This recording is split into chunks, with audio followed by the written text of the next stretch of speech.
జై శ్రీరామ్. మా కొలీగ్ నాతో ఒక మాట చెప్పాడు. వాళ్ళ ఇంట్లో వాళ్ళంట రాముడి దగ్గరికి వెళ్ళి వాళ్ళకున్న కష్టాలు చెప్పుకున్నారు. శివుడి దగ్గరికి వెళ్ళి వాళ్ళకున్న కష్టాలు చెప్పారు. తను అన్న మాట ఏంటంటే, నువ్వు వీడియోలు చేస్తున్నావు కనుక రాముడిని దేవుడిగా ఎందుకు పూజిస్తున్నారో, శివుణ్ణి దేవుడిగా ఎందుకు పూజిస్తున్నారో, కృష్ణుని దేవుడిగా ఎందుకు పూజిస్తున్నారో ఒక మాట చెప్పు బాసు అన్నాడు.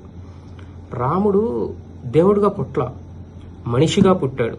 పుట్టి తన ప్రవర్తన వల్ల దేవుడిగా కొలవబడ్డాడు. అంటే తన అన్ని సద్గుణాలని పాటించి సత్యాన్ని ముందు పెట్టుకున్నాడు. అందుకనే రాముడిని దేవుడిగా కొలుస్తున్నారు. కృష్ణుడు దేవుడిగానే పుట్టిన అన్ని సద్గుణాలని పాటించినప్పటికీ ధర్మాన్ని ప్రధానంగా చేసుకున్నాడు.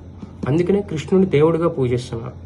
అలా మనం ఏదైతే మనకి పురాణాల్లో ఒక మాట ఉంటుంది, శివుడు కానివాడు శివ పూజకు అనర్హుడు, విష్ణువు కానివాడు విష్ణు పూజకు అనర్హుడు. అది నేను చదివినప్పుడు నాకు అర్థం కాలేదనమాట. నేను శివుణ్ణి ఎలా అవుతానని.